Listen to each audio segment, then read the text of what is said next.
Resident Evil meets Chinese demons and you get Fear Effect, an underrated but frustrating action game from 2000 developed by Eidos.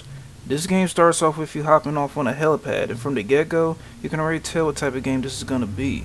The tank controls instantly reminded me of Resident Evil, but in terms of style, I say it has more in common with Dino Crisis, as its gameplay style and pacing reminds me more of that than anything.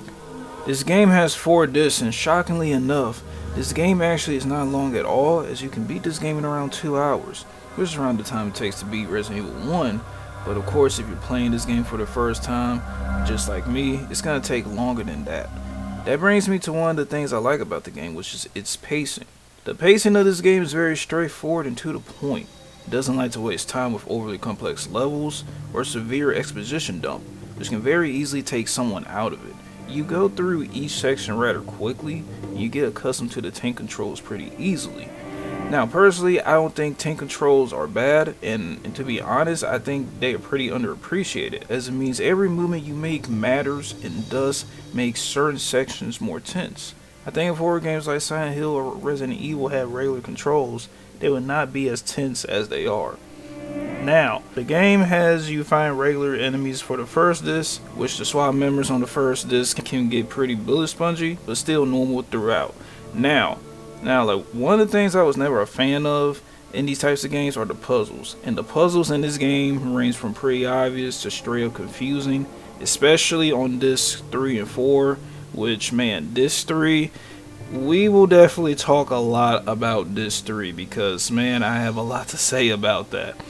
And this of course then brings me to honestly one of the most annoying and the most frustrating part of this entire game, which probably knocks it down from it being a cult classic, because this part of the game is the one that you will usually interact with the most, and yet it's probably the most busted and broken feature of the whole game. The interaction hot zones. Man, these hot zones are quite possibly the worst thing about this game, and it's mostly why a bunch of people stopped playing this game once they inserted disc 3. Why disc 3 in particular? Well, first off, you start off with the character Glass getting trapped in a storage room where you have to escape. There's cooking oil. You have to pour the cooking oil on a certain spot, break a vase, and then the guard will come in and he'll just slip on the oil, and then you just grab his gun and leave. What's the problem here? The problem is pouring the fucking oil on the wood plank. Jesus Christ, I cannot tell you how many times I had to retry this section, because despite the hot zone popping up, Glass would just always say, no, nuh-uh. You have to stand in a very specific spot near where you have to put it, and if you are just a millimeter off, it will not work. Now, honestly, during disc 1 and 2, this issue actually does happen, but it's nowhere near as persistent as disc 3 onwards.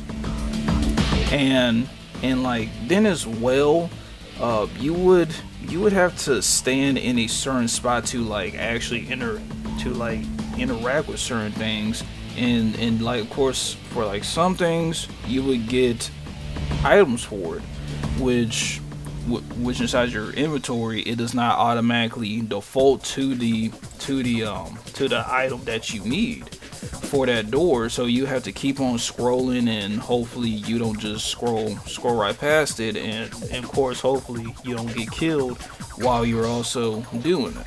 This too is also where the zombies and the hook hands make their debut, along with the character Deke, which is honestly not really all that important to the story. He's just kind of there, and then like in this 3 he just dies, and then like this 4 like you will fight him again, but of course like we will cover that a little later on in the video.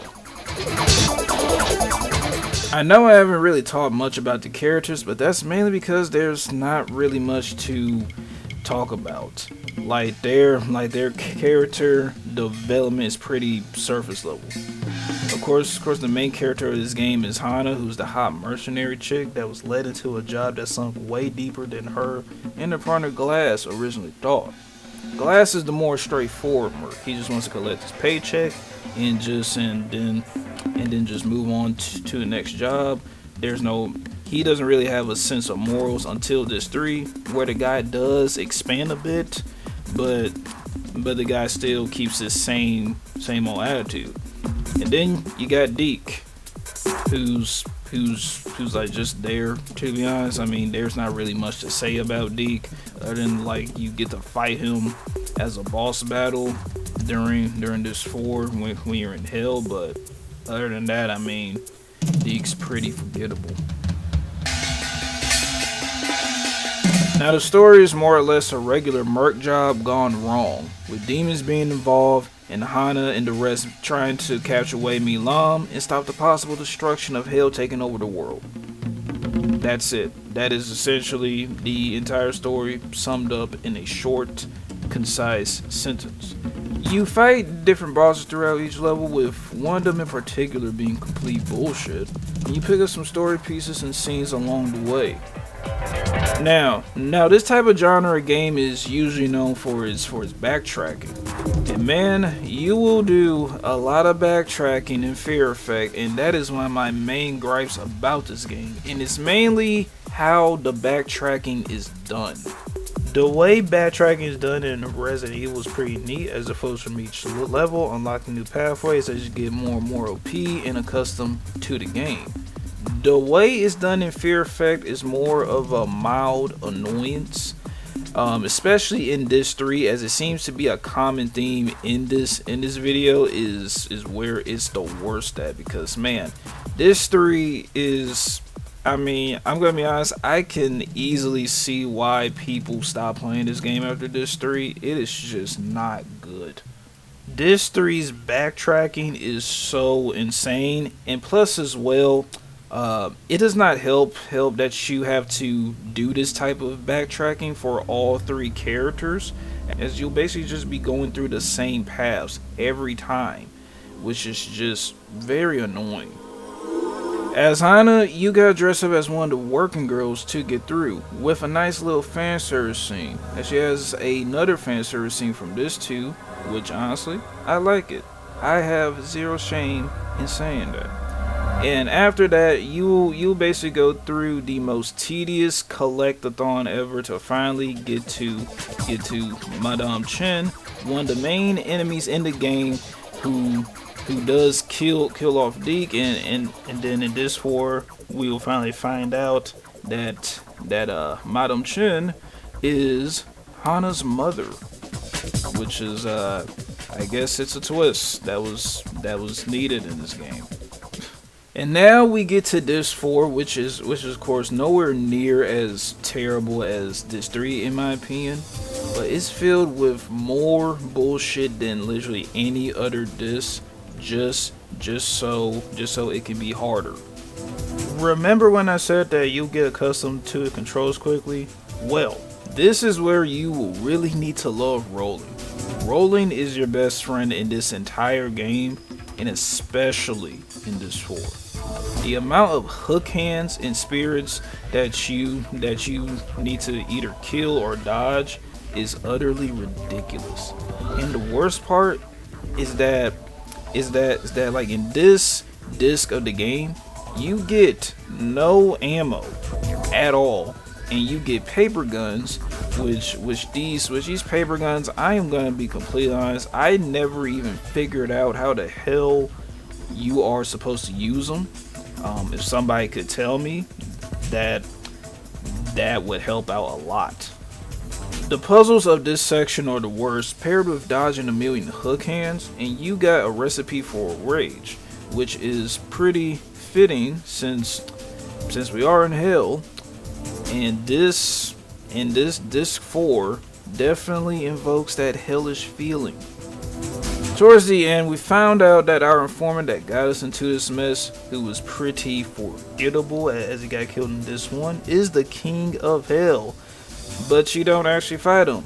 You fight Mr. Lamb, who is who is now much more hellish and much more demon-like now.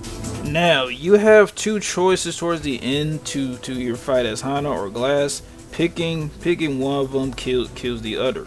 It's pretty obvious that picking Hana is the canon answer, as this whole story revolves mainly around her more than anyone else. And to be honest, considering that this game is some complete bullshit at times, I do not want to do a final boss battle using Glass, which oh yeah, by the way, Glass at this point only has one arm.